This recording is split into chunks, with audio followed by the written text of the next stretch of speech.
Il est une terre du bout du monde, aussi mystérieuse et envoûtante qu'une autre planète. L'île de Clipperton, au cœur du Pacifique.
À bord du trois-mâts Rara Avis, 40 scientifiques se lancent à la conquête d'un atoll à nul autre pareil pour en faire leur terrain d'étude.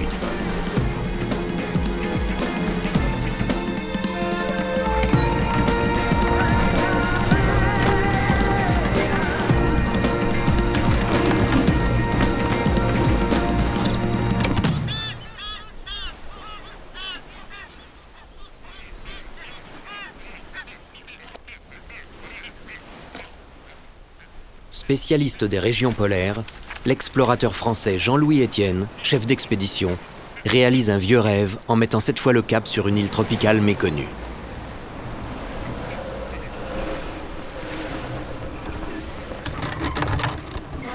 Clipperton, un écosystème unique, perdu au milieu de l'océan, à 1200 km au large du Mexique. Jean-Louis Etienne vient y dresser un inventaire et faire de cette île insolite un formidable outil d'éducation à l'environnement. Mais pour l'heure, un obstacle de taille empêche tout débarquement. On n'y va pas, on n'y va pas.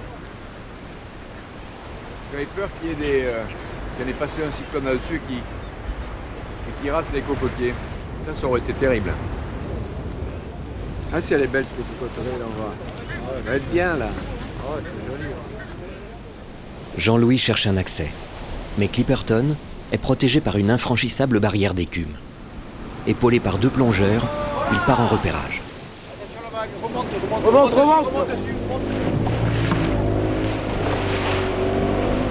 Non, remonte.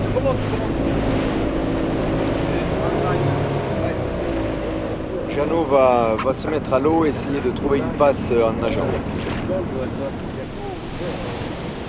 Yeah!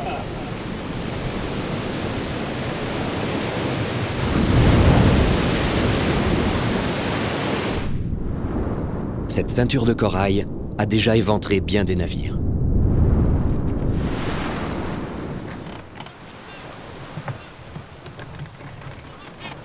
En attendant que Jeannot Prat trouve la faille, Jean-Louis tente un coup de poker. Allez, Le chef d'expédition confie au courant le lourd chargement de bois destiné à construire le camp. Le tout devrait s'échouer sur la plage. En théorie.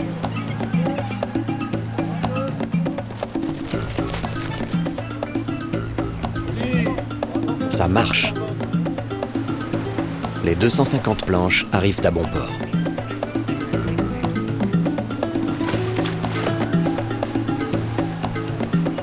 La houle océanique s'apaise. La citerne d'eau est remorquée vers une passe de 5 mètres de large repérée dans le corail. Peu profonde, elle n'est praticable qu'à marée haute. En moins de 6 heures, sous l'œil des maîtres des lieux, 20 tonnes de microscopes, cuisinières, bonbonnes de gaz, bouteilles de plongée, trousses à outils, postes de soudure, vaisselle ou duvet sont déposés sur la plage. Une colonisation pacifique de 4 mois commence.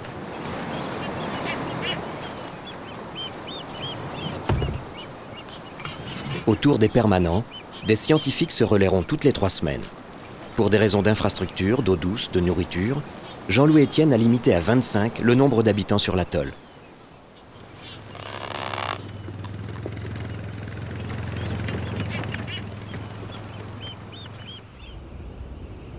La Cocotteraie est une oasis dans le désert.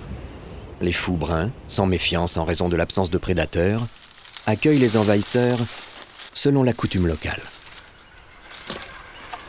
Ah, salaud! Je me chie dessus. Il faut tout installer pour bien durer. Dortoir, cantine, laboratoire. Procurer un minimum de confort sur cette terre inhospitalière n'est pas simple.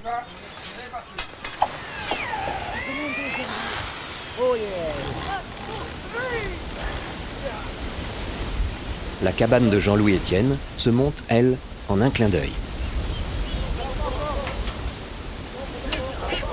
Tu rentres de cocotier, tu vois la mer? Non mais la mer, on l'a toute la journée, ça va. Pour dormir, hein. Ça c'est quand tu vas à l'hôtel, exceptionnellement pour une nuit, tu prends vue sur la mer. Mais là, quand tu l'as en bois, c'est... Ah ouais? Tu te protèges un peu, quoi. Bon, tout le monde s'en mêle, c'est sympathique.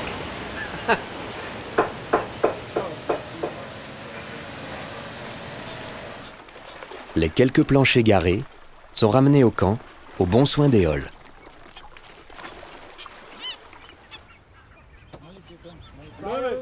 L'antenne satellite sera le cordon ombilical avec le monde extérieur. Pour ne pas cantonner la science aux revues spécialisées, Jean-Louis, professeur du bout du monde, présentera en direct le travail des chercheurs aux dizaines d'écoles partenaires de l'expédition.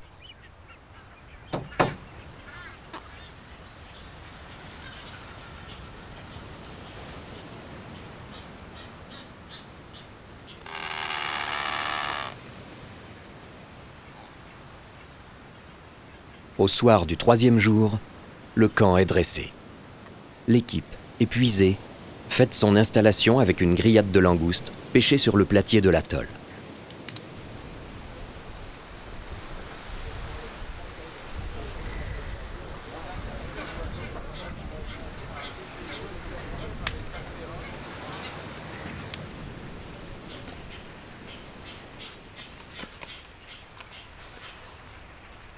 Retour au bureau en compagnie de Camille Fresser, l'ingénieur informaticien. En raison du décalage horaire entre Clipperton et la métropole, les journées se terminent fort tard, avec quelques surprises. T'as vu l'envergure? J'ai surtout senti le bec. Magnifique, magnifique! Je comprends pourquoi ils mettent des gants. Bon, allez. Joli! Et plus ça va, plus elle sert. L'une des 2000 frégates de l'île s'est invitée dans la tente de communication.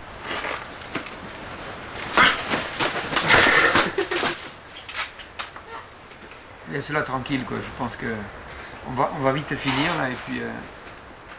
Oh, grave. Attends.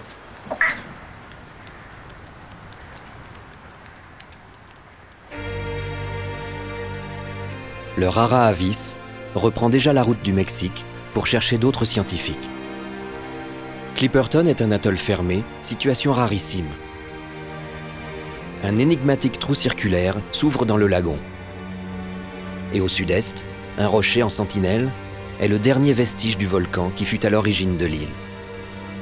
Le campement se trouve au cœur de la plus grande Cocotteraie, à 2 km du rocher que l'on distingue au loin. Pour déceler les perturbations à venir sur une planète menacée, il faut établir un état zéro dans des lieux peu touchés par l'homme, comme Clipperton. Les scientifiques arrivés avec la première rotation sont déjà au travail. Le spécialiste des reptiles, Ivan Inech, s'acharne à identifier son premier lézard. Pour arriver à Clipperton, les ancêtres de celui-ci ont accompli un fantastique voyage à travers tout le Pacifique. Probablement accrochés à des radeaux de végétation à la dérive, des lambeaux de terre arrachés aux côtes de l'Asie par les typhons et les ouragans. L'ornithologue Mathieu Lecor essaie de ne pas compter 2 fois le même fou. 1599!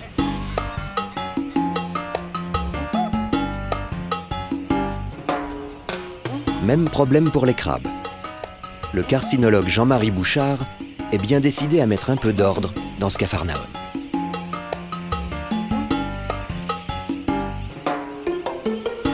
Quant à Jean-Louis Étienne, il explore à sa manière son nouveau domaine. Premier constat, entre le bec des oiseaux et la pince des crabes, il reste peu de place pour les autres espèces.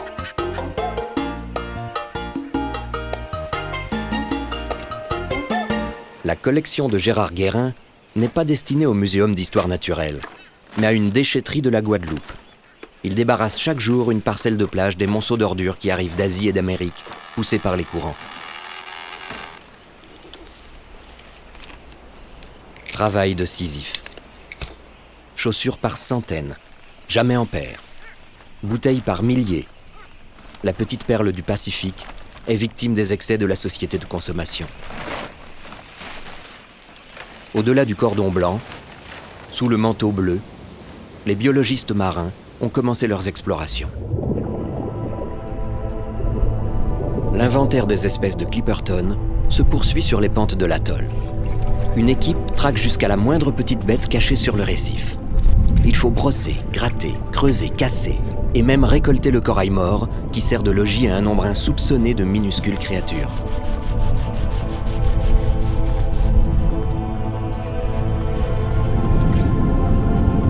Avec un ballon gonflé d'air, la récolte remonte toute seule à la surface. Au laboratoire, un patient travail d'identification commence.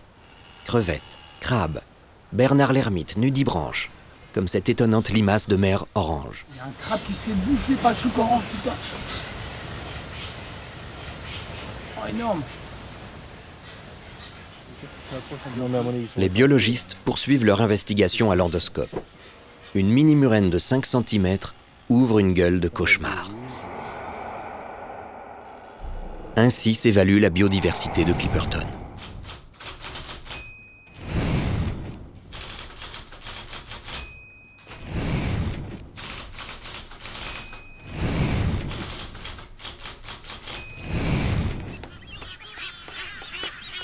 Une diversité que Jean-Louis Étienne souhaite protéger. Ce qui est important, c'est de commencer à mettre cette graine d'environnementaliste dans chaque petit citoyen. C'est la responsabilité des parents, des enseignants, que d'éduquer à l'environnement pour un développement durable. Petit à petit, on peut espérer, même selon un principe tout à fait pavlovien ou darwinien, je ne sais pas ce que l'on peut choisir, mais que va se développer peut-être le gène de la conscience planétaire. Le village de Clipperton se pose en modèle. Il a recours à une énergie inépuisable, le vent et le soleil. 2 éoliennes et 84 panneaux solaires fournissent de quoi alimenter congélateurs, désalinisateurs, ordinateurs et appareils électroniques de laboratoire.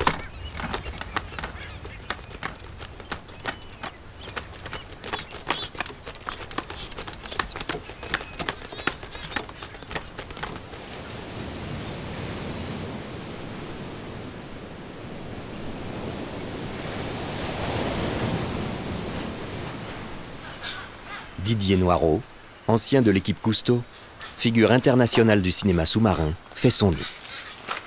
Voilà. L'important quand on arrive à Clipperton, c'est de s'installer. On ne peut pas vivre dans la médiocrité, dans les chuires d'oiseaux, les gravats, les immondices. On est obligé de faire un petit espace propre de vie, donc une tente avec des bâches, un petit jardin japonais, des plantations. Voilà l'homme de la situation, Gérard. Ce garçon a du métier. C'est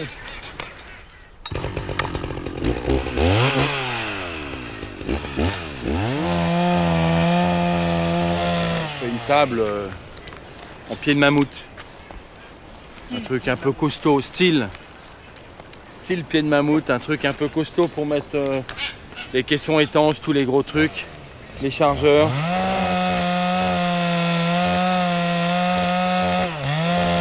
En fait, j'abats pas les arbres qui sont vivants, hein, bien sûr.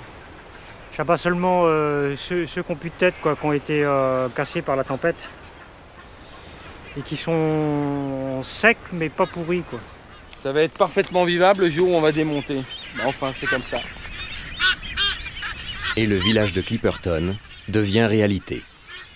Alors là, c'est une zone névralgique importante, puisque c'est l'atelier. l'atelier pour tout le monde. Gérard passe beaucoup de temps ici, ainsi que Jeannot. Donc un outillage comme pratiquement dans tous les ateliers.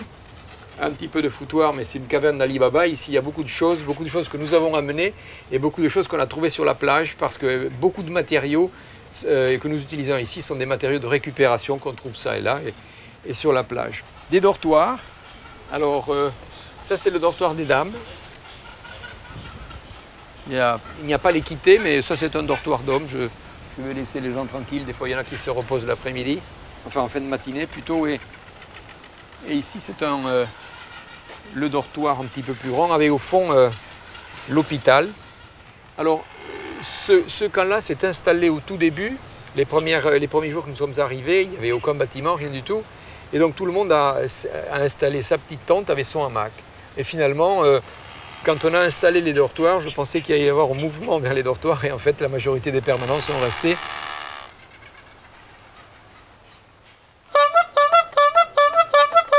À table!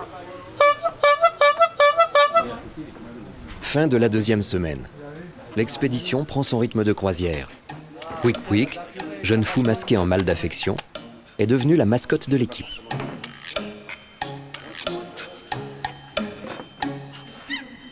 Il n'a pas voulu quitter son domaine, la vieille dalle de béton vestige d'une expédition passée, sur laquelle la cantine est construite. Il a plutôt bien accueilli l'ouverture du restaurant. Je vais te dire, moi, autant un petit poussin c'est sympa au toucher, ça c'est carrément limite un peu poulet qu'on vient de plumer. Il a plus un poil, il est machin, il a le bec et les pieds pleins de merde, c'est pas le truc sympa. Mais bon, c'est pouic pouic. Je mets le doigt comme ça, je suis mort, il va avaler. Il commence à être musclé la mandibule, pouic pouic. Aïe! Ah bah c'est raté. Le rara avis est enfin de retour. Jean-Louis est ému. Sa petite famille est à bord. La belle cabane en bois face à la mer est pour Elsa, sa compagne, coordinatrice générale qui préparait à Paris l'arrivée des autres équipes de scientifiques, et pour leurs enfants, Ulysse 10 mois et Elliot 3 ans et demi. Clipperton sera une école maternelle alternative et un formidable terrain d'apprentissage pour les enfants. L'aire de débarquement est à 1 km du camp. Le navire amène aussi une nouvelle équipe de scientifiques qu'il faut installer.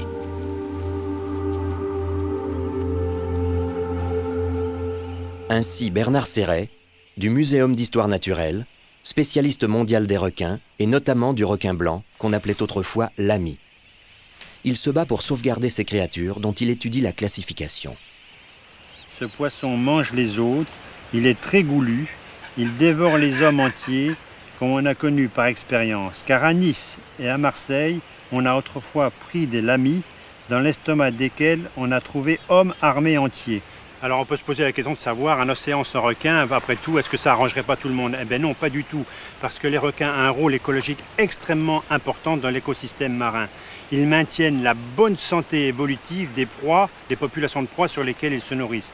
Parce qu'en éliminant donc les plus faibles, les chétifs, donc ils sélectionnent, c'est la sélection naturelle de Darwin, ils sélectionnent les plus aptes à la survie et donc à maintenir les caractéristiques de l'espèce des proies sur lesquelles ils se nourrissent.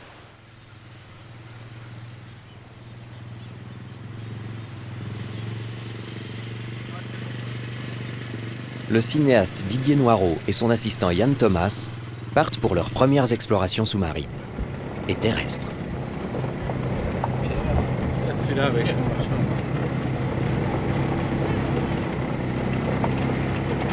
C'est encore un oiseau de mort. Ah, c'est pas un univers tendre ici, hein.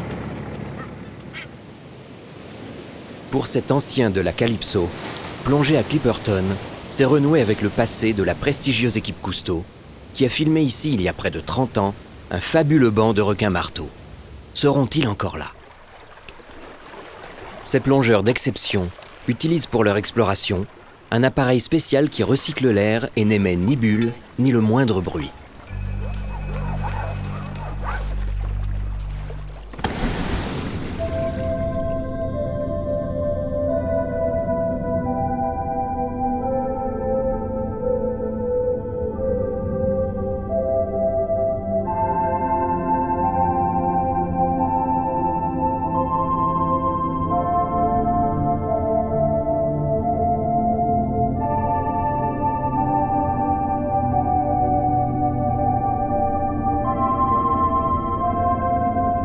Preuve de l'efficacité de l'appareil, Didier s'approche à la toucher d'une grande raie manta.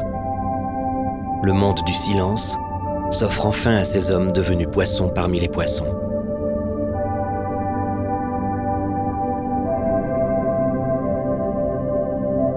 La belle est escortée par 2 rémoras, les fameux poissons ventouses, à l'affût des reliefs de ses repas.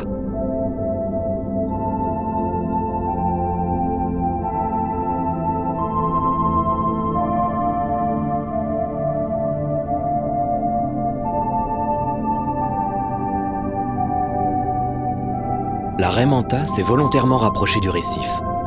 Soudain, sa queue est saisie de spasmes. C'est un signal. Aussitôt, une carangue noire monte vers elle et se positionne pour une opération visiblement bien rodée.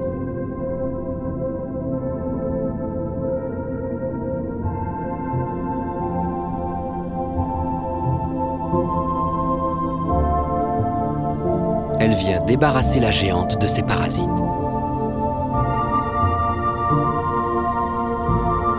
Un comportement aussi insolite que rarissime, au dire des spécialistes.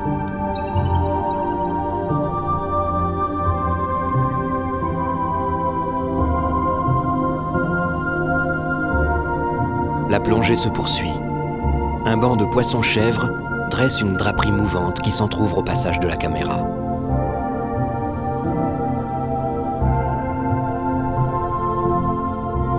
Lutjans, carangues arc-en-ciel, balistes, carangues à gros yeux, les bancs de poissons se succèdent. Mais aux yeux de ces observateurs exercés, cette richesse n'est qu'apparente. Ici, à Clipperton, il y a beaucoup de poissons, mais peu d'espèces. Est-ce dû à l'isolement de l'atoll ou bien le signe d'un déséquilibre naissant? L'absence de requins étonne les plongeurs qui pensent que la disparition des prédateurs au sommet de la chaîne alimentaire pourrait expliquer la pauvreté du récif. Un grand requin marteau sort soudain du bleu, créant la surprise. Sans doute un vieux solitaire venu lui aussi se faire débarrasser de ses parasites. Seul rescapé de l'époque Cousteau. À la vie du récif s'oppose l'austérité du lagon aux eaux troubles. Il y a 1 siècle et demi, les 2 passes qui reliaient le lac intérieur à l'océan se sont obstruées. Il y a urgence à étudier ce milieu, car un cyclone peut rouvrir à tout moment les passes et détruire à jamais le bouillon de culture que l'évolution a concocté ici. Depuis sa fermeture, le lagon de Clipperton ne meurt pas. Au contraire, il s'invente une nouvelle vie, passionnante à étudier. Le bactériologiste Philippe Le Baron et son assistante Hila Eliphants arrivent à pied d'œuvre. L'écosystème de Clipperton est quasiment unique au monde. Et si les scientifiques sont motivés aujourd'hui pour venir ici, c'est certainement pas pour profiter des cocotiers, mais surtout pour étudier un écosystème qui est extrêmement original et surtout porteur de nouveautés sur le plan scientifique.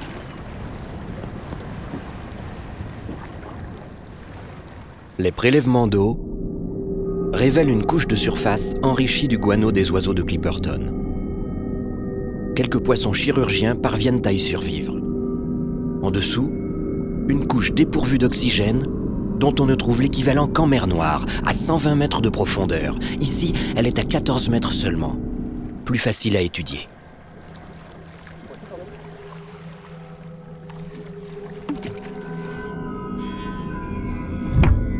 Ce milieu extrême renferme des cyanobactéries, forme de vie archaïque apparue aux premiers âges de la Terre, il y a 3,5 milliards d'années. Elles pourraient faire avancer les recherches sur les origines de la vie. Les premières analyses révéleront une étonnante diversité de bactéries, pratiquement toutes inconnues pour la science.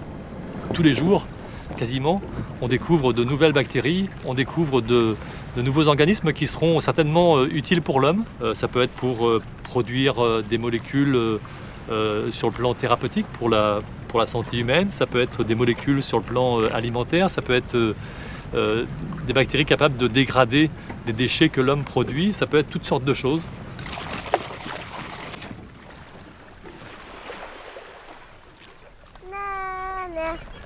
Voilà maintenant 3 semaines que la famille Étienne a débarqué. Elliot et Ulysse sont ici chez eux. À Clipperton, l'éducation à l'environnement est une activité de tous les instants. Regarde. Oh, regarde. Oh, tout petit poisson. Tout petit. Ah oui, oui. Oui, mais sa maman est partie chercher le poisson pour lui. Oui, je suis partie chercher les poissons, c'est vrai ça. Mais un tout petit poisson, hein. Peut-être que la maman ou le papa, ils sont là, ils nous regardent et peut-être ils attendent qu'on s'en aille pour venir lui donner à manger. C'est un minuscule. C'est un minuscule quick. Oui. C'est tout mignon. Ah, le vent. Il essaie de voler. Faut qu'on le voit, tu vois. On va le mettre au cours, là. Comme ça, là. Là. Et comme ça, voilà. Tu vois, ça va lui faire un peu d'ombre. Ce poussin ne devrait pas être seul. Où sont ses parents? Sans eux, son espérance de vie n'est que de quelques jours. Gérard, infatigable, installe des toilettes face à l'océan. Certains vont regretter de ne plus aller se soulager en mer. Dans le sens du courant, bien sûr. C'est un petit peu comme tout le reste dans le camp.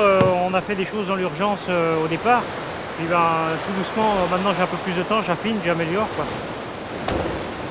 Donc là, j'ai enterré une cuve. Donc là, ça fera un stock. Et en plus, quand la mer est très très haute, elle arrive à rentrer dans la cuve. Donc ça fera un nettoyage automatique. Chasse d'eau naturelle.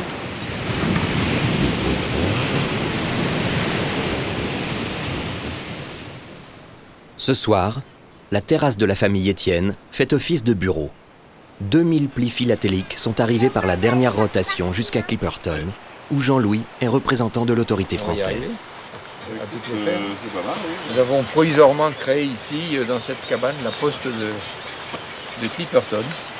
Avec un petit trafic Avec régulier. un petit trafic régulier, et je suis investi des pouvoirs de signature pour le courrier qui partira de Clipperton. Et il est nombreux. Je vais encore chercher une chose. Allez, deuxième tome. Tu as vu Roger là-bas qui pêche? Tu l'as vu pêcher là-bas? Tu as vu les poissons qu'il attrape? Là, tous les soirs, il essaie d'attraper un poisson. Ah oui? Et oui. Et le matin, qu'est-ce qu'il fait dans son atelier? Je sais pas. Il le peint.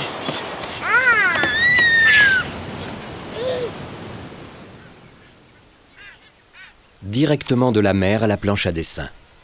Roger Swenston, peintre naturaliste australien, est spécialisé dans la vie sous-marine.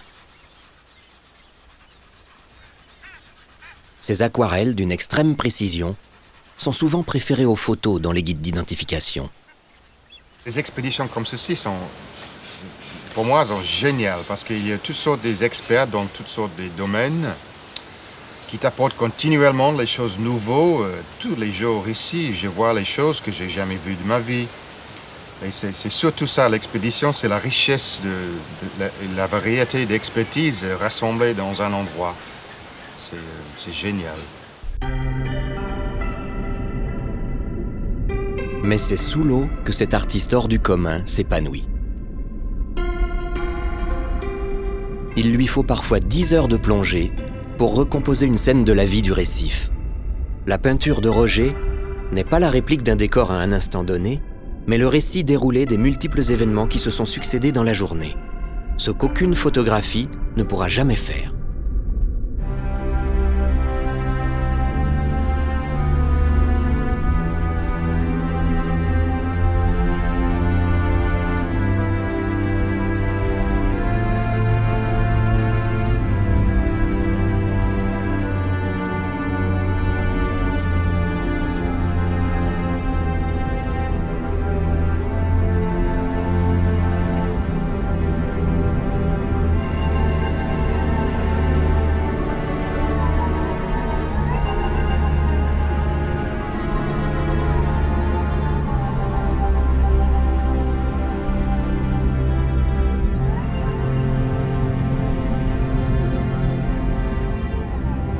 La vie du récif est parfois un peu monotone. Et Roger est l'attraction du jour. Ludgens, poissons-anges, perroquets. Ses sujets d'étude sont très intéressés par ces bulles qu'il gobe une à une. Et par son masque, miroir dans lequel il croit voir un intrus.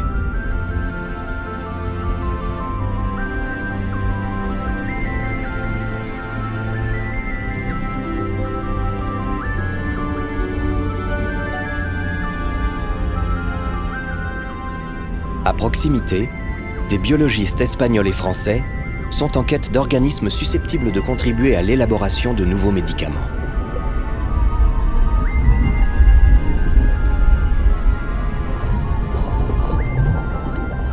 Leur institution a placé Clipperton sur une liste de 25 sites marins sélectionnés pour un programme de recherche d'espèces inconnues.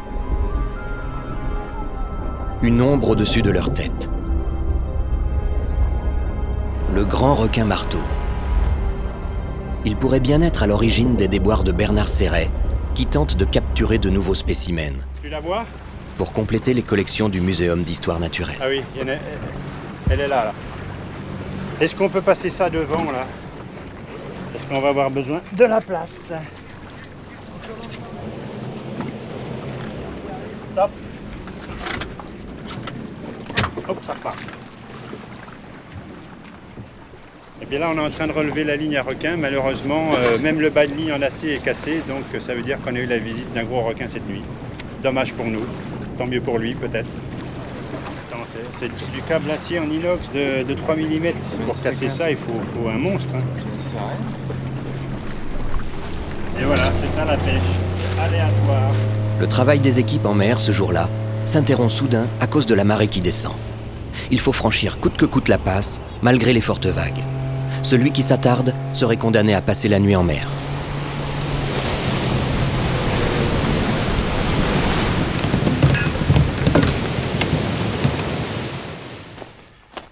L'équipe franco-espagnole est parvenue de justesse à rentrer au labo de campagne avec toute sa collecte du jour. Philippe Hamad, à gauche, chercheur à l'Institut national de la santé et de la recherche médicale, est l'un des chefs de projet. À partir de chacune des espèces qu'on a ramassées ici, on va préparer un extrait qui est en fait la solution de tous les produits contenus dans chacun des organismes. Et cet extrait va être testé sur des cellules cancéreuses pour voir si un des produits présents dans cet extrait peut tuer ou non les cellules cancéreuses. Et donc potentiellement devenir, une fois purifié, un médicament contre le cancer. Qui sait, il y a peut-être le médicament de demain à Clipperton. Les chercheurs ont un faible pour les éponges et les acidies. Ces animaux primitifs fabriquent des substances toxiques que l'on ne trouve pas chez les espèces plus évoluées. C'est une autre piste de recherche prometteuse. Sous la tente de communication, Jean-Louis est en visioconférence avec l'école d'Erquy en Bretagne. L'éducation fait partie du programme de l'expédition. Donc là, on sort de la tente de communication, de l'endroit où nous étions, et voici une parade entre un futur couple de fous qui donneront des petits fous. Voilà, le mâle donc offre à la femelle les premières briques du nid. Les crabes craignent la lumière et en général sont sous terre ou à l'abri. Voilà, il vous fait bonjour. Vous avez Gérard qui travaille là. Il fait marcher les pompes à eau de mer qui envoient l'eau dans le désalinisateur, donc qui permet de dessaler. La production d'eau douce, c'est à peu près 60 litres à l'heure. Oh, regarde la grosse crevette là. Laurent Albinga initie Elliot à la biologie marine. Regarde. Hop là. Vous voyez comme elle est belle? Je te la donne, tu la mets dans le pot. Ouvre ta main, mets ta main comme ça. Non, dans l'autre sens. Je te la mets dans le creux de la main. Voilà. Et tu la mets dans le pot là, dans celui-là. Ah, les oiseaux, t'as vu ce qu'ils ont fait?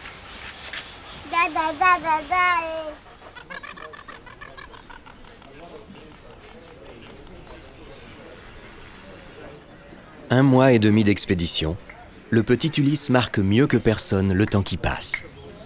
Moi, je suis à peu près sûre qu'il va marcher, mais... En tout cas, il en a la volonté, là. Mais c'est vrai qu'il marche pas très bien pour l'instant. C'est pas pour demain, quand même.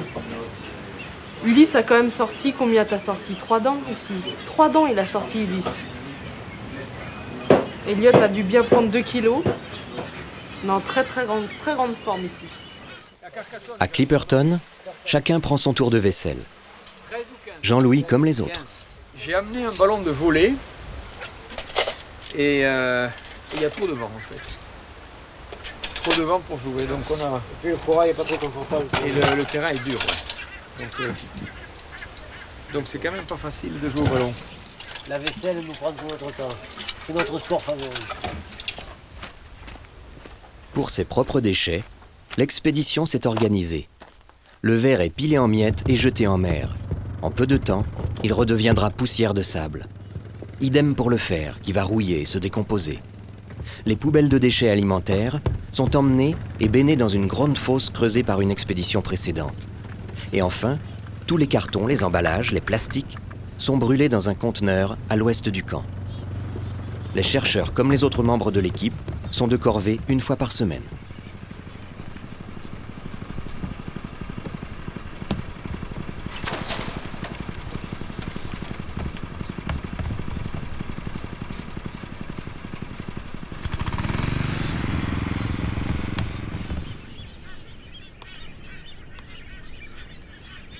Le poussin découvert par Elliot n'a pas la vie facile. Lorsqu'il est seul, il se fait harceler par les oiseaux juvéniles, car le moindre signe de faiblesse attise l'agressivité des plus forts. Il a grandi malgré tout. Mais le mâle ne prend plus ses tours de garde. Il a probablement disparu en plein océan ou servi de déjeuner au crabe. L'oisillon goûte un court moment de répit avec sa mère avant qu'elle ne reparte au large chercher Pitance.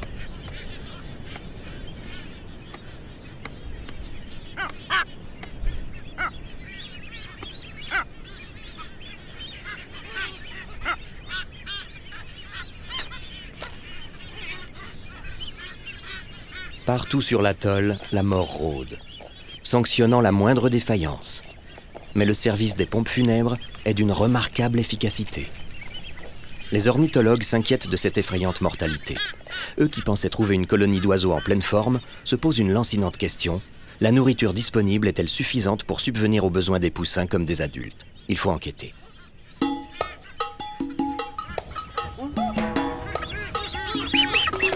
Évidemment.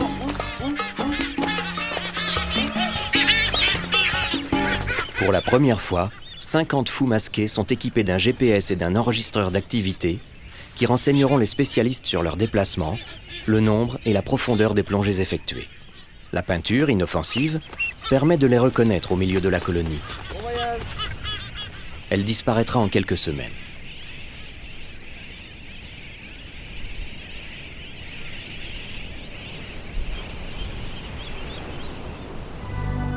Cette animation retrace la pêche d'un oiseau extraordinaire, chef-d'œuvre de la nature. Le fou repère ses minuscules proies depuis une hauteur de plus de 10 mètres et plonge sur elles en un éclair. Il fend l'eau à 70 km/h et s'enfonce de plusieurs mètres pour s'en emparer.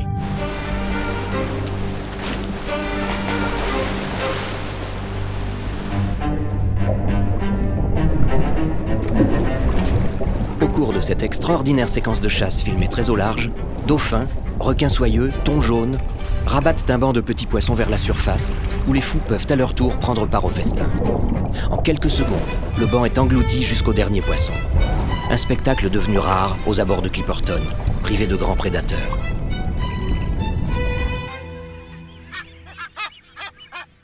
L'ornithologue Charlie Bost attend patiemment le retour de ses cobayes, qui doivent le renseigner sur leurs activités alimentaires. Ce qu'il faut bien voir, c'est que c'est difficile pour eux de trouver de la nourriture. La nourriture est rare, ils doivent partir très loin pour la retrouver. Ils sont parfois obligés de faire une trentaine à une cinquantaine de plongées par jour. Le tout pour ramener 5, 6, 7 poissons.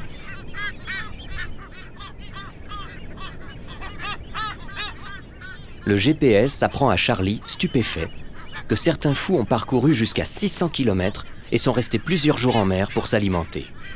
Comment ces oiseaux supportent-ils une telle épreuve? Rien d'étonnant à ce que nombre d'entre eux soient trouvés morts et beaucoup de poussins affaiblis. Les parents s'épuisent des mois durant à procurer une nourriture rare à un petit dont l'appétit grandit à toute allure. Lorsque l'adulte est rassasié, des enzymes se développent dans son estomac et bloquent la digestion. Ainsi, les poissons qu'il rapporte parviennent intacts aux poussins.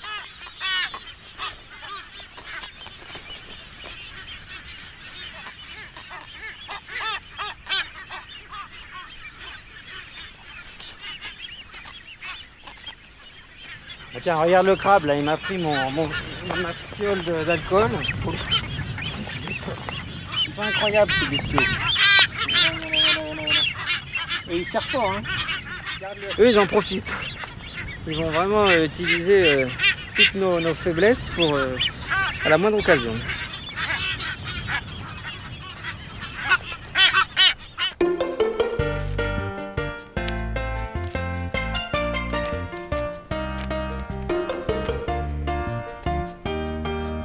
Deux mois d'expédition, 2 habitants de Clipperton au moins se portent bien.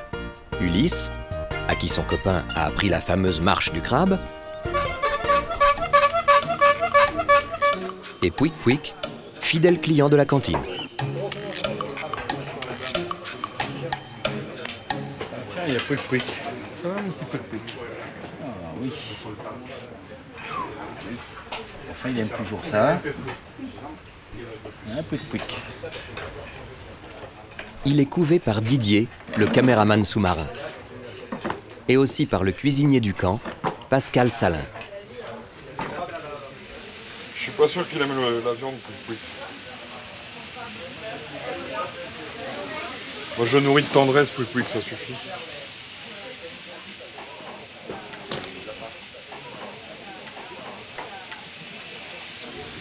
Donc en fait, c'est assez rare de voir sa maman.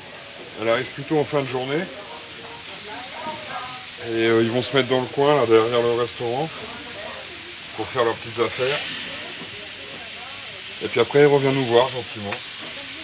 Une fois qu'on est à table, il vient se faire dorloper, il vient grignoter les chaussures.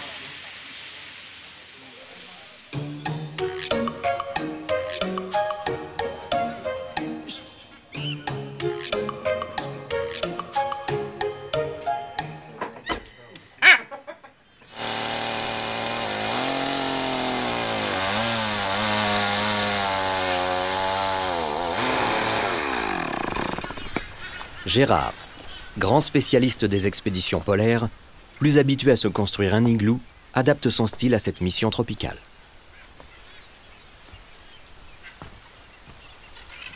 Jean-Louis Etienne recueille des données pour les scientifiques qui n'ont pu faire le voyage. Il récolte le pollen transporté par le vent, mesure le rayonnement solaire. Cet appareil, c'est un photomètre. Et ce photomètre reçoit le rayonnement solaire et mesure en fait les particules qui sont en suspension de l'atmosphère. À 2 pas de la cabane de la famille Etienne, une murène intrépide n'hésite pas à s'aventurer sur le platier et sort même de l'eau pour s'emparer d'un poulpe égaré.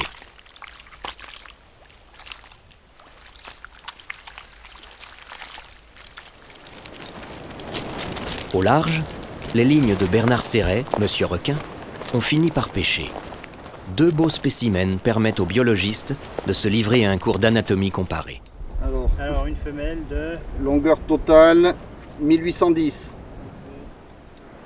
On a 2 espèces de requins différentes. Ici on a un requin soyeux. Et ici on a un requin des Galapagos. Alors tous les 2 se ressemblent, mais on arrive avec un peu d'expérience à les identifier comme ça.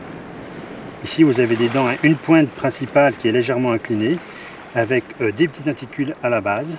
Donc ça c'est chez le soyeux. Chez le requin des Galapagos, on a une grande pointe, mais la dent est presque triangulaire, à peine inclinée, et pas de denticules à la base. L'autre caractère aussi, c'est la forme du museau. Vous voyez, chez le Galapagos, le museau est plus arrondi et est légèrement en ogive, plus pointu chez le requin soyeux. Non, mais tu sais, c'est en petit, ça se verra pas beaucoup que c'est flou. Elsa Etienne s'inspire du travail des scientifiques pour imaginer des histoires naturelles pour les enfants sur le site internet de l'expédition.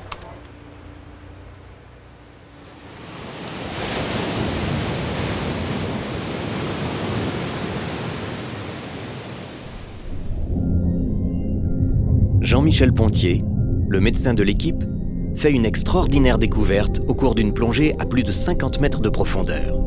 Un petit coffre enchâssé dans le corail, dont le couvercle, délicatement décoré, lui reste entre les mains. Didier, le cinéaste sous-marin, était dans les parages. L'imagination des 2 plongeurs s'enflamme. Clipperton était un lieu de passage connu des flibustiers et autres écumeurs des mers.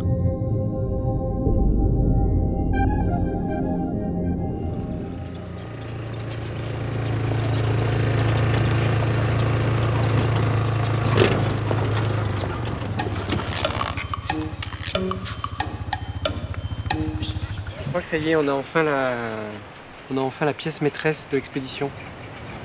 53 mètres et le coffre d'une malle. Il y en avait 3. Et le problème, c'est que comme à cette profondeur, on ne peut pas rester énormément longtemps. J'étais obligé de le retirer sauvagement et j'ai arraché avec le couvercle. Quand je t'ai vu remonter là, quand j'ai vu ça, tout de suite j'ai dit ça y est, c'est un trésor, c'est un coffre qui appartient soit à un des pirates, soit peut-être aux Mexicains. De toute façon, sous latitude, on ne lance pas à la mer un coffre, même vide. Même s'il n'y a rien dedans. On ne lance pas un coffre vide. Voilà, même s'il n'est pas très ancien, bien sûr, puisqu'il date pas de plus de, je te dis, 50 ans, vu la qualité du bois, etc. Mais on ne lance pas 3 malles comme ça au fond sans rien. Et le bateau peut disparaître parce qu'avec les cyclones, le bois, etc., tout ça, ça part. Ouais. Alors que ça, quand c'est plein, ça reste au fond. Ça coule. Ah non, mais et que j'ai vu ça, je suis une fois devenu... dans ta vie un truc comme ça. Bah, même si encore une fois il n'y a rien derrière, je vais remonter cette Clipperton. Un coffre comme ça qui est forcément antique, ça date. C'est pas un truc qu'on a mis hier. Moi, ce qui m'a surtout marqué, je te dis, c'est ça qui a attiré mon œil, c'est effectivement cette... Les fleurs, on dirait comme si c'était un coffre de femme, tu sais. Voilà. Il y en a un qui va être gros pirate, capitaine Crochet, il a peut-être pas un coffre aussi fin, tu vois, dans la petite sculpture. Il y en a un auquel j'ai pensé. Il va pas aller dans la dentelle. Mais en tout cas, je pense qu'il y a matière à relancer la légende de Clipperton. Voici l'équipe plongée dans le tumultueux passé de l'île. Ne doit-elle pas son nom au pirate anglais Clippington, dont la légende prétend qu'il y aurait enterré le fruit de ses rapines? Mais la plus terrifiante histoire qui court sur l'atoll n'a rien d'une légende. Au début du siècle dernier, un phare est construit sur le rocher et une garnison mexicaine s'installe. Une trentaine de personnes, dont des femmes et des enfants, vivent alors sur l'île, ravitaillées depuis le continent. Lorsque la révolution mexicaine éclate, plus personne ne pense à eux. Pour ceux que l'on baptisera les oubliés de Clipperton, une lente agonie commence. Tous les soldats se noient en tentant de chercher du secours. Le gardien du phare, devenu fou, se proclame roi de Clipperton. Il a servi les femmes et les violentes. À bout, elles assassinent leurs bourreaux le jour même où un bateau de la marine américaine fait escale par hasard et les sauve.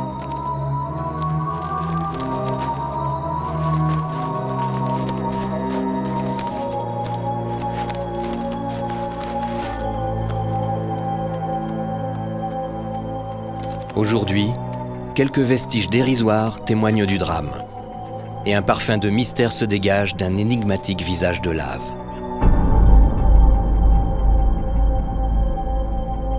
Auquel le peintre Roger n'est pas insensible.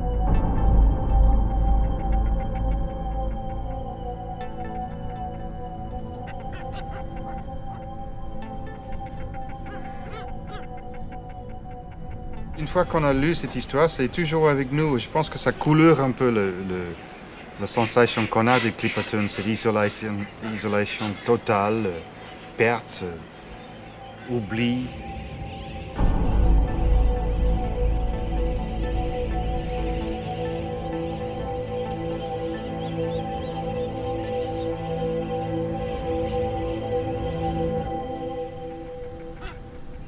Et les pas des chercheurs, toujours, les ramènent vers le rocher, à l'irrésistible pouvoir d'attraction.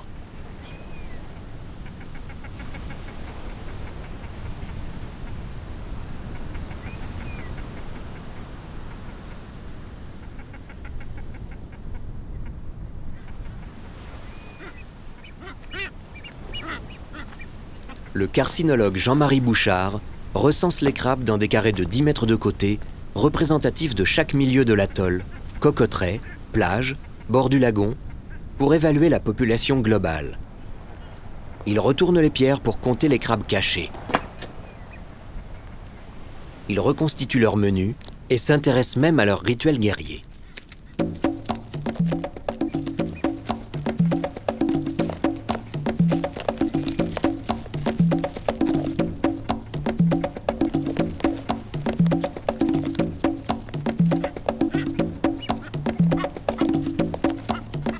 Les combats ne sont pas seulement des parades d'intimidation. Les décapodes orange fluo en sortent souvent mutilés. Cet animal-là a perdu 2 pattes. Les deux dernières pattes arrière à gauche, et on voit très bien les bourgeons des pattes qui sont en train de repousser. Donc c'est des animaux qui sont capables de perdre un membre volontairement, qui se sectionnent au niveau de leur hanche, et pour échapper à un prédateur, c'est-à-dire qu'ils laissent le membre au prédateur, qui généralement sont contentes, et ça permet à l'animal de s'échapper. C'est comme si on perdait un bras, ça serait quand même bien qu'il puisse repousser aussi.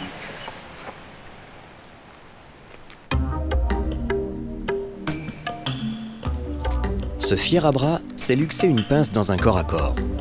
Il est capable de s'amputer lui-même pour permettre la repousse d'un nouvel appendice.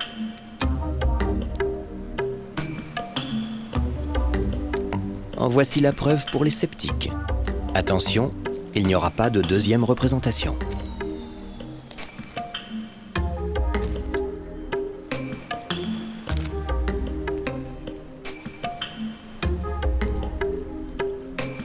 Et voilà, une pince toute neuve repoussera en quelques semaines.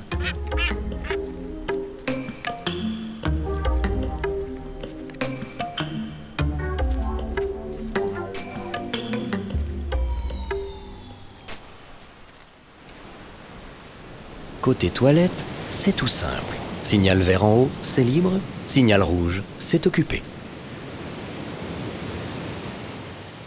Et maintenant, que le spectacle commence.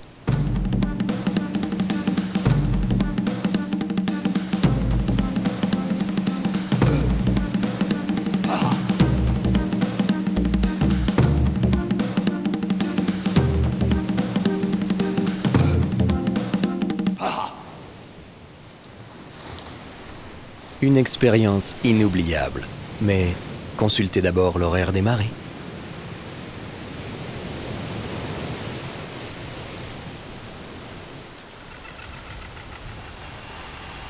Après avoir passé 2 mois à s'occuper des autres, Gérard peut enfin finir son chez lui. Et lorsque sa belle cabane sera terminée, ce sera l'heure de repartir. À moins qu'il ne songe à rester. Un nouvel oublié de Clipperton? Oublié volontaire cette fois?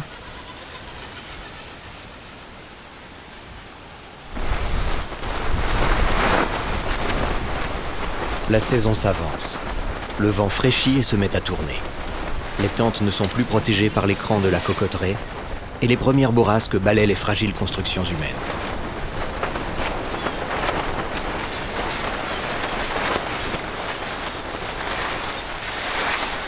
Didier et Yann, les cinéastes sous-marins, sont en première ligne. Ils réaménagent leur campement pour la énième fois.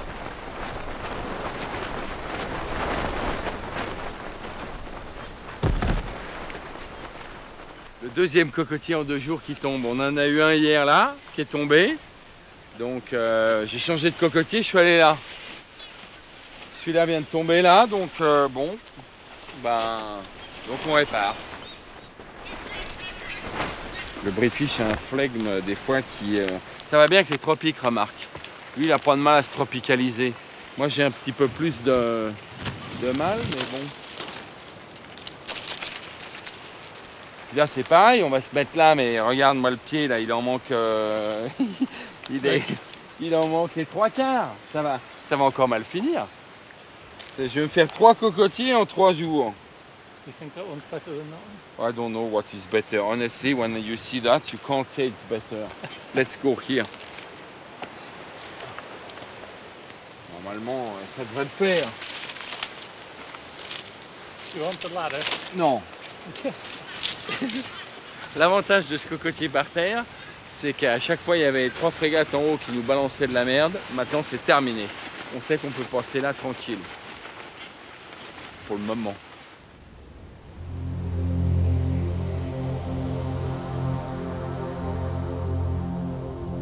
À la première accalmie, le travail reprend.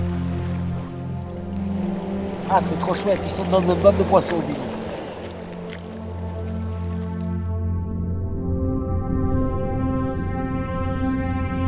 Didier et Yann repartent en exploration et rêvent de retrouver le fameux coffre. À leurs yeux, la vie du récif est déjà de la routine. Des luttes-gens les enveloppent. Et puis soudain, les habitants du récif se mettent à descendre le long du tombant. 20 mètres, 30 mètres. Les lude-gens, les poissons-chèvres, tous semblent répondre à un appel silencieux, impérieux, irrésistible. Ils ne se préoccupent plus des plongeurs. Ils ont un mystérieux rendez-vous, là-bas, dans les profondeurs.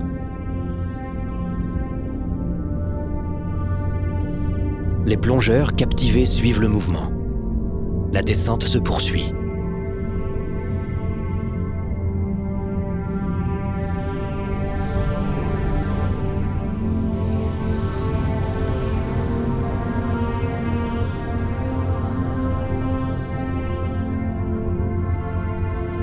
Au pied de l'escarpement, ils croisent un rassemblement de gros mérous qui, eux, remontent. Que se passe-t-il? Jusqu'aux murènes qui d'ordinaire ne quittent jamais leur trou en plein jour et nagent à découvert. Du jamais vu. Quel événement a déclenché cette migration silencieuse aux portes des abysses?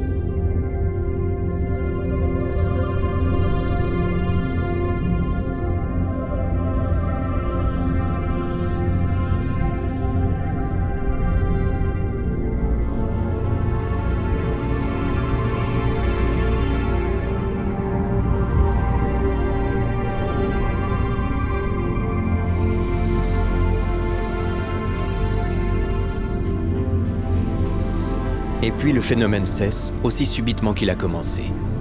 Le cortège se forme en sens inverse et chacun regagne ses pénates.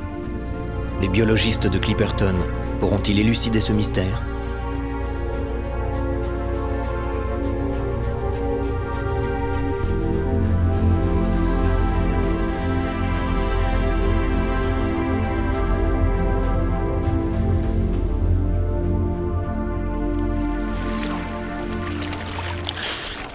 Alors je viens de voir un truc que j'ai jamais vu avant. J'ai vu tous les poissons du récif, les poissons chèvres, filer vers le tombant et des murènes qui nageaient en pleine eau. Écoute là, incroyable. Mais je sais pas pourquoi et je sais pas qu'est-ce qui a déclenché ça. Et puis ça a duré, attends, 5 minutes, au bout de 5 minutes c'était fini avec rien. Première fois que je vois ça, de ma vie.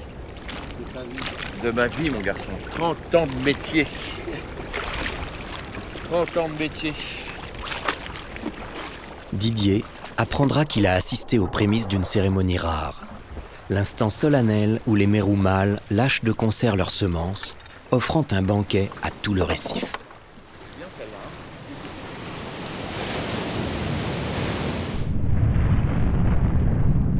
Rien ne vient freiner la grande houle océanique qui se fracasse majestueusement sur le récif. La plongée à la recherche du coffre est annulée.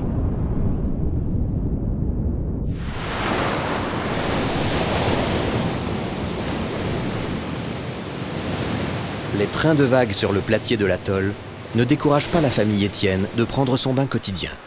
Entre 17h et 18h, un rituel réglé comme un métronome.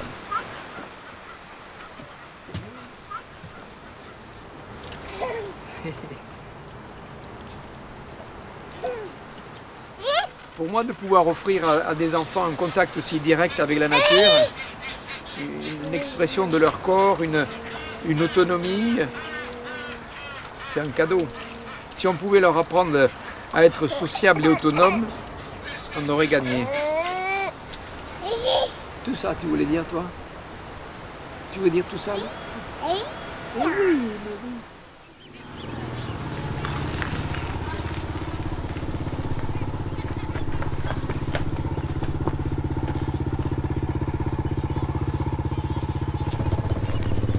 Pascal, le cuistot, et Benoît Terlet, un des matelots du Rara à vis, sont venus aider Gérard à nettoyer les plages de l'île. La collecte prend des proportions titanesques.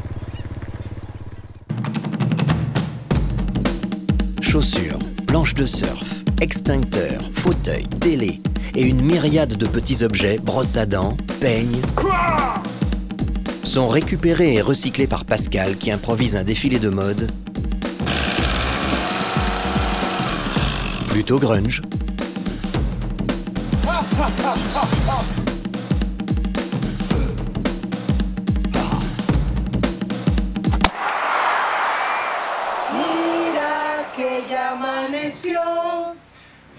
Trois mois à Clipperton. Ulysse fête son premier anniversaire. Et son frère l'aide à souffler l'unique bougie.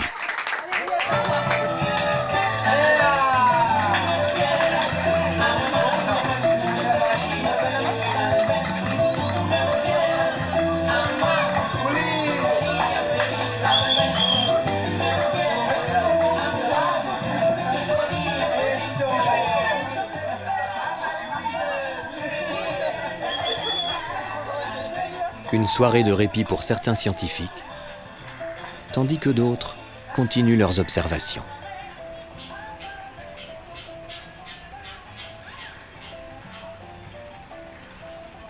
Alain Coutet, spécialiste du plancton végétal au muséum, découvre dans l'eau croupie du lagon de nouveaux organismes.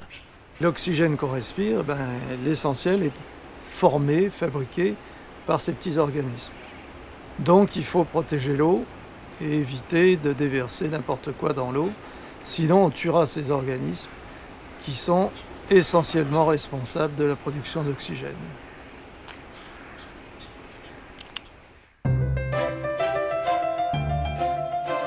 Là c'est vraiment superbe, c'est une espèce de feu d'artifice.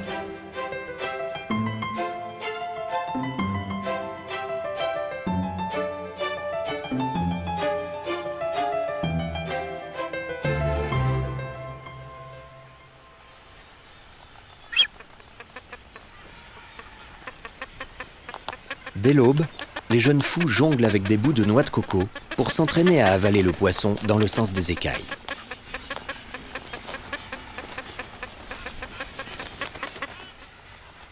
Jean-Louis poursuit son programme d'éducation via satellite. 35 conférences au total en direct de Clipperton. L'équipe de plongée, après une première reconnaissance dans le lagon, se prépare pour la grande épreuve. Objet de tous les espoirs des chercheurs, le trou, dont une rumeur dit qu'il est sans fond, s'ouvre dans les entrailles de l'atoll. C'est l'heure de vérité. Jean-Claude Brive, responsable de l'exploration, et Didier Noireau fixent les consignes de sécurité. À 3 jours de mer de l'hôpital le plus proche, sans caisson de décompression, les plongeurs n'ont pas droit à l'erreur. Première sécurité, on reste très près les uns des autres. S'il y a un problème, on prend là et on fait 1, 2. 1, 2, ok? Ok.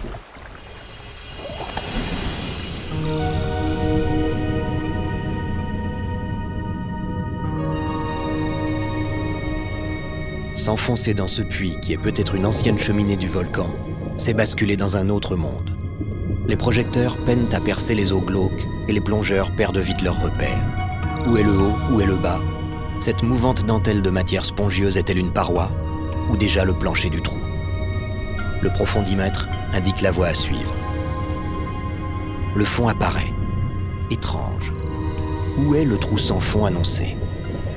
Le bras s'enfonce dans une épaisse couche de matière en décomposition, sans rencontrer de résistance. Est-ce là le mystère du trou sans fond?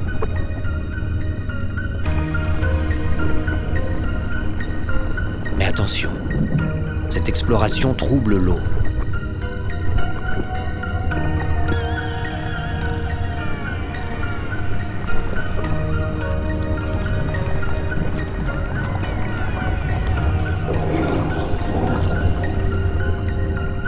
Yann Thomas, l'assistant de Didier, se laisse surprendre par un changement de densité dans la couche d'eau.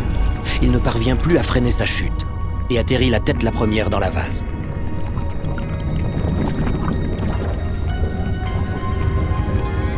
Jean-Claude, qui suit, se fait prendre, lui aussi.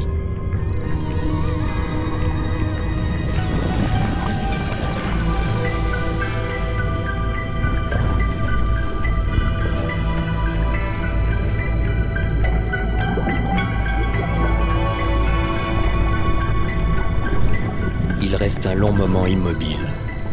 Que se passe-t-il?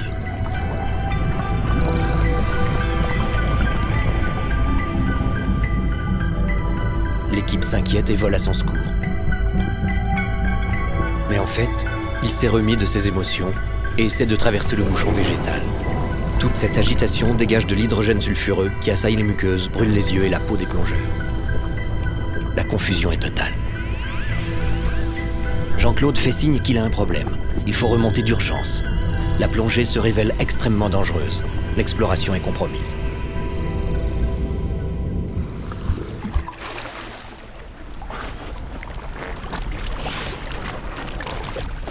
Le premier trou, c'est pour les enfants de cœur. Celui-là, là c'est quelque chose. Attends, ça sent mauvais ça. Alors ça, putain. T'es bien explosé toi. Ah ouais, là. T'en laisses pour les potes. T'en laisses pour les potes. Ah, ça fait du bien. Je suis désolé, ça va te faire un peu un look de pirate, hein, mais bon, sur Clipperton, c'est pas gênant. Voilà. Tiens, tu m'aides à maintenir avec ta main là le pansement pendant que je l'accroche. Maintenant que tu sais que c'est quand même quelque chose de dangereux, est-ce qu'il y a un attrait particulier? Qu'est-ce que vous allez chercher dans ce trou sans fond là? Dans ce trou sans fond, on va chercher peut-être quelque chose qui n'existe pas. Oui. Mais on voudrait savoir, on voudrait essayer de, comment dirais-je, de faire avancer les choses et de savoir, d'apporter des éléments aux gens qui voudraient bien savoir ce qui se passe dans ce trou sans fond. D'où vient cette acidité, d'où vient ce magma, d'où vient tout ça, quoi. Ouais. Est-ce qu'en dessous il y a de l'eau de mer, est-ce qu'en dessous il y a encore de l'eau douce, est-ce qu'il y a une vie? Ah oui. Oui, faune, parce que vous allez peut-être trouver une vie là-dessous, une vie voilà. de profondeur, enfin de profondeur à 50 mètres, vous pouvez avoir trouvé une vie qui est peut-être connectée avec l'océan. Avec l'océan. Avec l'océan, ouais. Et peut-être du corail, peut-être, qui sait. Oui, d'accord. Non, mais c'est... La lumière ne régit pas tout. La lumière ne régit pas tout. À l'aide d'une sonde, l'équipe déterminera finalement que la profondeur du puits est de 34 mètres. C'est la fin du mythe du trou sans fond.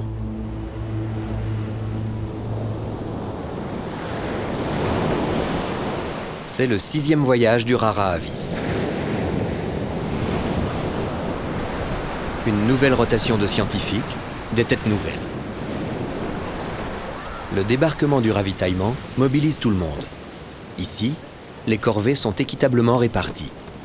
Les vivres frais prennent au plus vite la direction de la cuisine, à l'abri de la chaleur et des prédateurs. Allez. Sur la route qui mène au camp, l'oisillon d'Eliott, toujours sous la menace des juvéniles, attend un ravitaillement qui ne vient pas.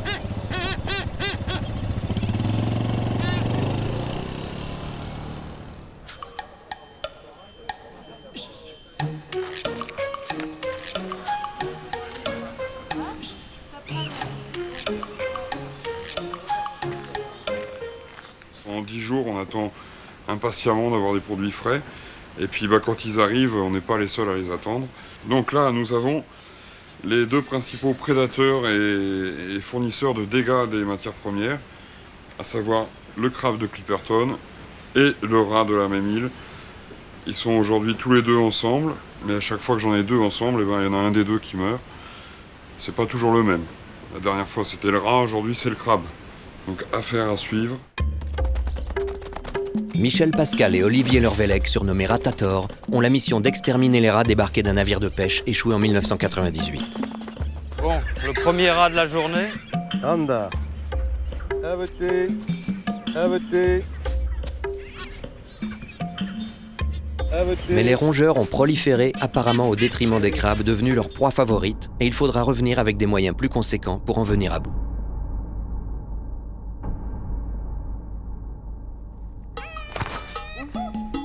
Jean-Marie Bouchard, le carcinologue, suit pas à pas les crabes qu'il a marqués pour tout savoir de leur vie privée. L'atoll est littéralement miné par leurs galeries au point que le sol se dérobe sous ses pieds.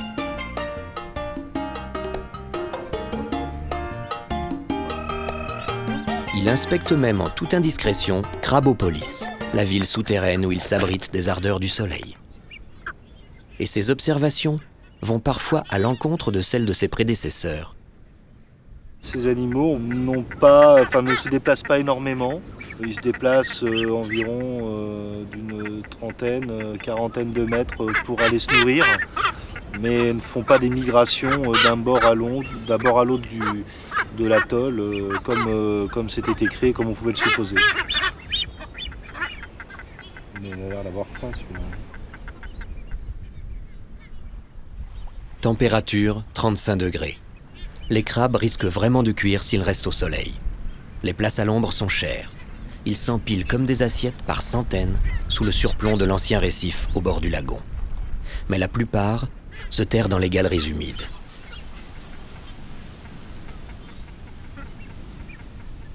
À la mi-journée, la chaleur accablante, le vent, le vacarme incessant des milliers d'oiseaux terrassent parfois les clippertoniens.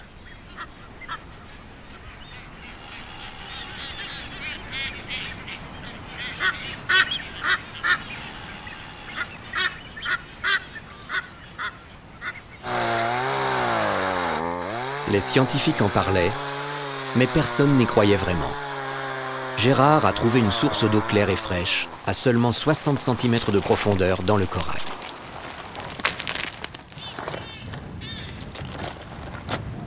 C'est une nappe phréatique, alimentée par les eaux de pluie et l'eau de mer, filtrée depuis des milliers d'années par le corail.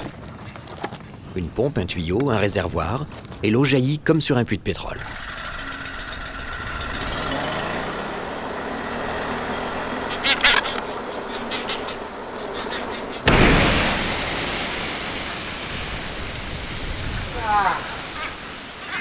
Gérard, une fois de plus, fait le bonheur autour de lui. Mauvaise nouvelle. Le petit fou qu'Eliott avait protégé avec des noix de coco est au plus mal. Sa mère a disparu. Affaibli par la chaleur, déshydraté, il est trop tard pour le sauver. Un juvénile s'acharne sur le petit corps que la vie abandonne.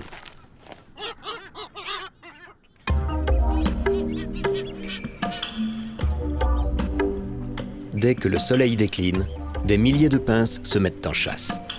Une armée caparaçonnée migre vers le lagon pour se réhydrater et brouter algues et herbes vertes. Les crabes de Clipperton sont terrestres et leurs branchies sont spécialement adaptées pour ne pas se dessécher. Ils supportent de courts séjours dans le lagon pour se nourrir, mais fuient l'océan aux eaux agitées et pleines de dangers. Opportunistes, ils se contentent de ce qu'ils ont sous la pince. Végétation aquatique pour les voisins du lagon, noix pour les habitants de la Cocotteraie, œufs et oiseaux morts ailleurs. Selon les estimations de Jean-Marie, leur population serait passée de 11 millions il y a 35 ans à seulement 1 million aujourd'hui. Une diminution surprenante. Il est probable que la forte régression de la végétation sur l'île et la présence des rats compromettent le règne des crabes sur cet atoll.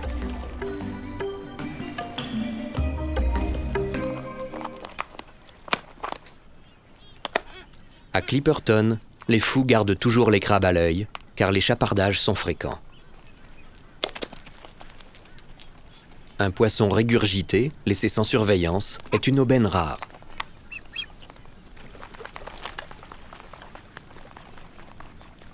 Pour Roger, cette cohabitation mouvementée est une inépuisable source d'inspiration.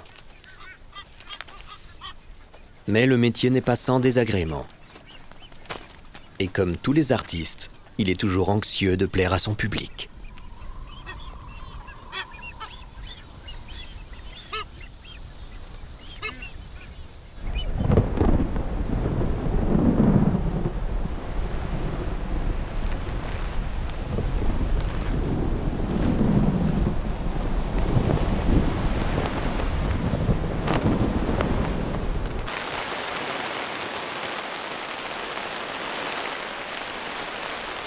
La fin de la saison sèche approche.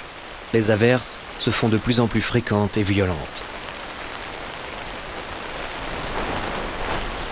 Clipperton, crête de corail affleurant l'océan, serait laminée au premier raz-de-marée.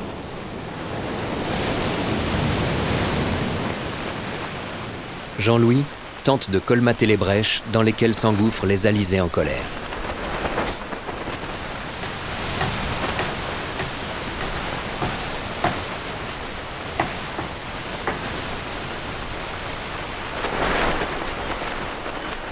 Les liaisons satellites sont coupées et les visioconférences suspendues.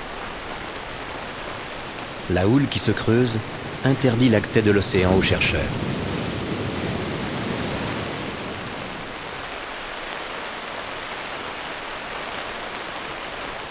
Le sol détrempé se transforme en boue poisseuse, parfumée à la fiente d'oiseaux.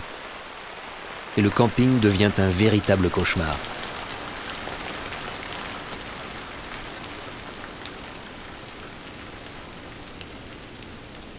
Pouic Pouic, la mascotte, s'est aventurée dehors au mauvais moment. On ne l'y reprendra plus.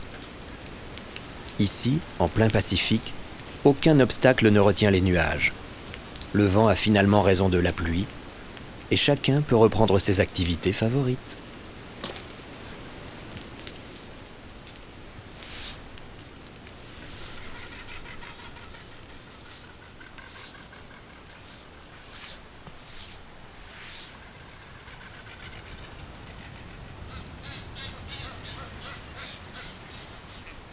Trois mois et demi de mission à Clipperton. Ulysse s'essaie à la bipédie.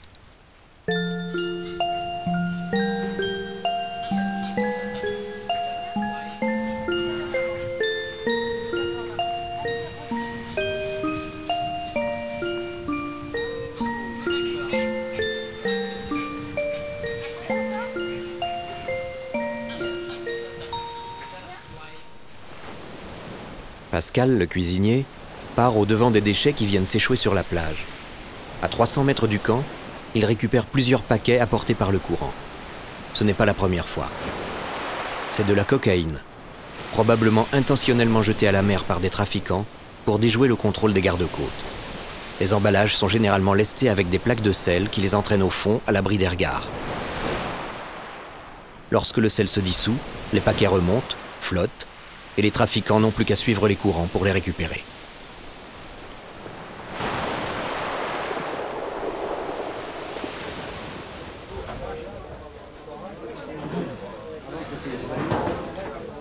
Votre attention, s'il vous plaît. Et vous cherchez du sucre glace. Oh putain! Je vous paye ma tournée.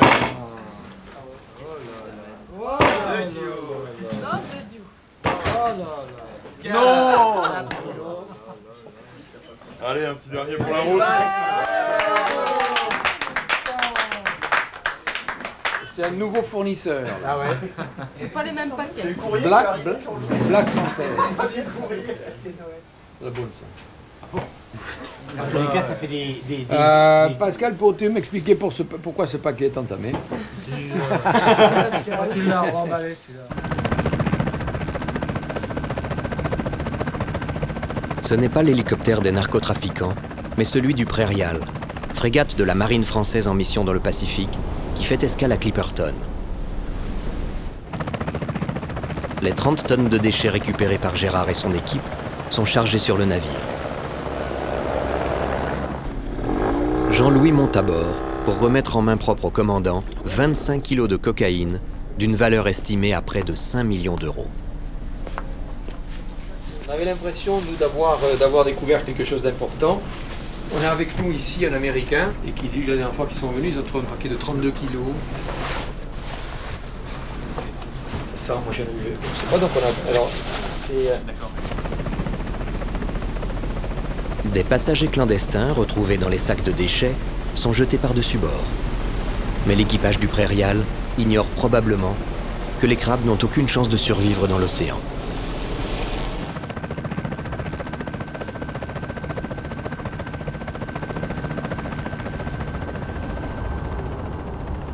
Dernière équipe scientifique à débarquer sur Clipperton, les foreurs de coraux. 2, 1, hop! Leur objectif, extraire du récif des carottes de corail pour reconstituer les variations de température de l'océan au cours des derniers siècles. Une information capitale pour étudier les changements climatiques et prévoir l'ampleur du fameux phénomène El Niño qui bouleverse régulièrement le climat de la région. Et Clipperton est la seule zone de prélèvement possible de tout le Pacifique Est. Le corail ne pousse que de quelques millimètres par an en moyenne et garde en mémoire année après année les changements de température des eaux alentours. Il n'y a plus qu'à lire en laboratoire cet enregistreur très précis.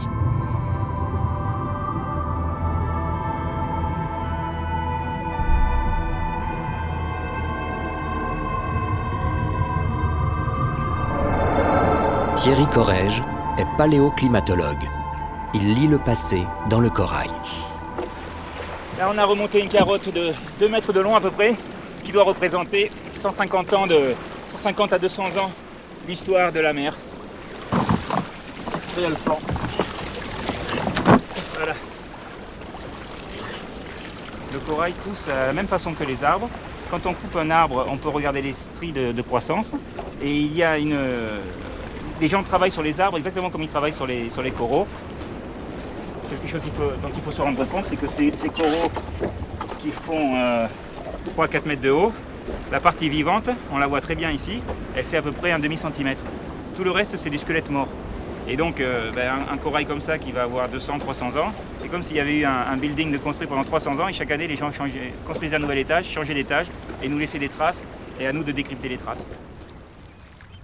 À terre, 2 ornithologues américains, Robert Pittman et Lisa Balance, enquêtent sur les malformations qui affectent 5% des 120 000 fous masqués.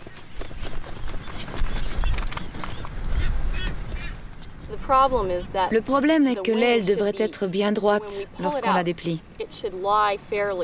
Mais il y a une bosse ici, une bosse anormale. L'oiseau ne peut pas étendre son aile complètement pour voler. Et ce pauvre gars va devoir passer le reste de sa vie ici, à tourner en rond sur l'île de Clipperton.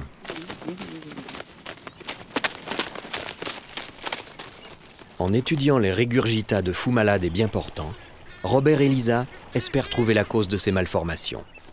Ils effectueront aussi des prélèvements pour détecter une éventuelle présence de métaux lourds dans leurs tissus. Ceux-là se sont principalement nourris de poissons volants. Voilà ses ailes et sa queue dont il se sert pour sortir de l'eau, pour s'envoler. Pour cet oiseau, nous avons 3 différentes espèces de poissons volants, plus un poisson de récif et un petit calmar. C'est un assez bon exemple de pêche et on peut facilement identifier chaque proie. On va en prendre une pour l'étudier de plus près.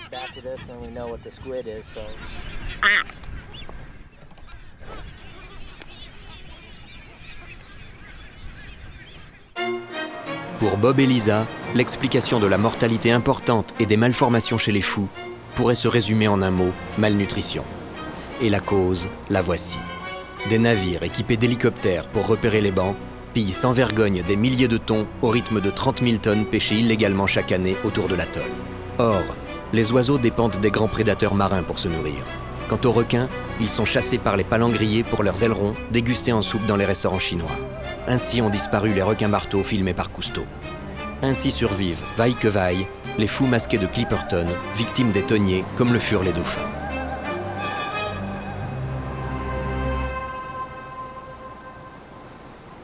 À terre, le spécialiste des reptiles Yvan Inèche termine son exploration de l'île et se passionne pour sa découverte.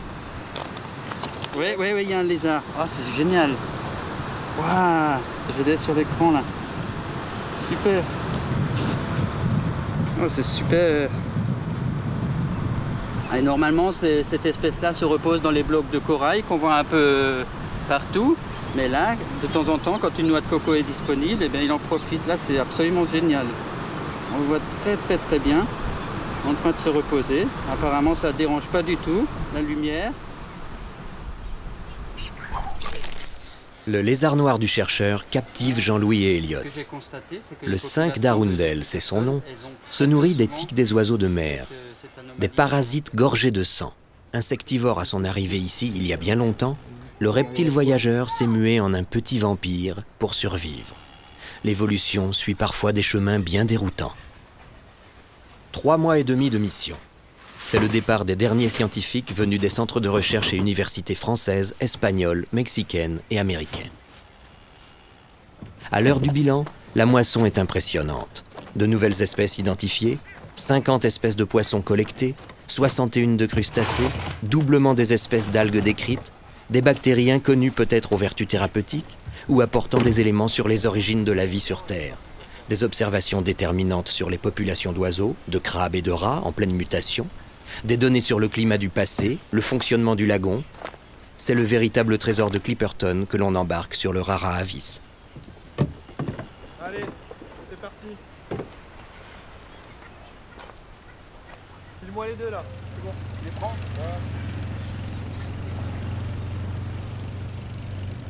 Un parfum de fin d'aventure règne sur le camp. Le ciel est bas et lourd, comme il convient au matin de départ.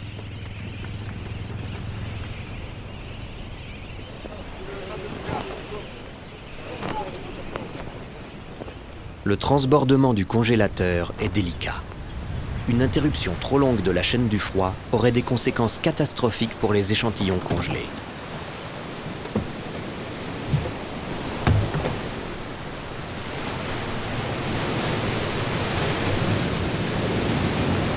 Soudain, Jeannot est en difficulté dans la passe.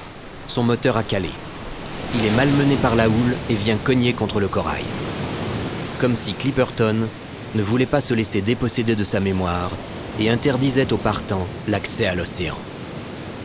Bilan de l'incident, une hélice faussée, et Jean-Louis s'inquiète pour les chercheurs. Tu vois, c'est ce vent latéral, là, comme il est du nord, on n'est pas habitué à ça. Normalement, on se fait dépaler vers là, et là, je me suis fait dépaler vers là, et j'ai pas calculé mon coup. J'ai essayé de démarrer, mais il n'y a rien qui vient. Qu'est-ce qu'on fait, Pascal? Il n'y a pas qu'une personne, quoi. Hein. Ah, mais on va les sortir. On va les sortir et je change d'hélice et puis on continue. Ouais.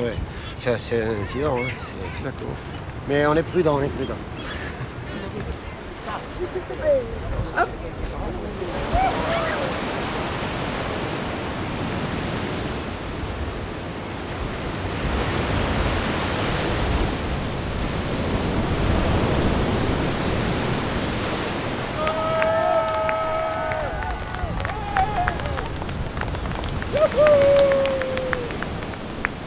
Et la barrière infernale est finalement franchie sans encombre.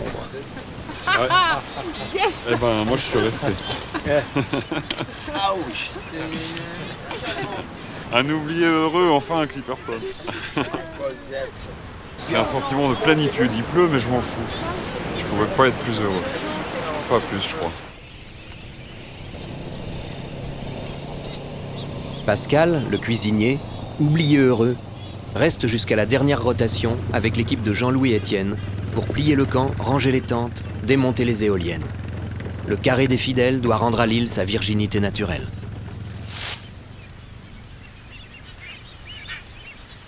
Après l'intermède mouvementé de l'expédition, la vie sauvage reprendra vite possession des lieux.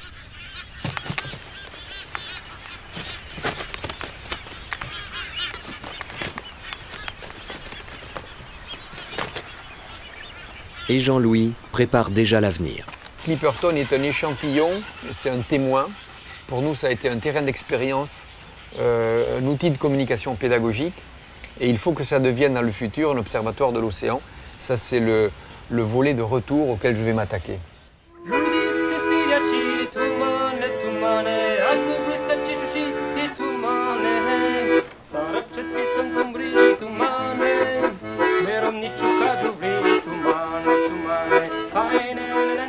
La dernière fête est un peu nostalgique.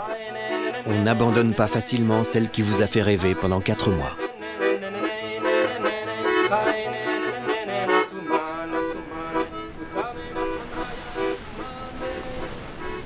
L'île est rendue à ses fantômes. Le rocher, tel une vigie scrutant le large, retourne à sa solitude. Clipperton est un fascinant laboratoire de l'évolution qu'il faut étudier, comprendre et protéger. Percer les mystères de ce petit monde fragile pourrait un jour nous aider à préserver le nôtre, la Terre.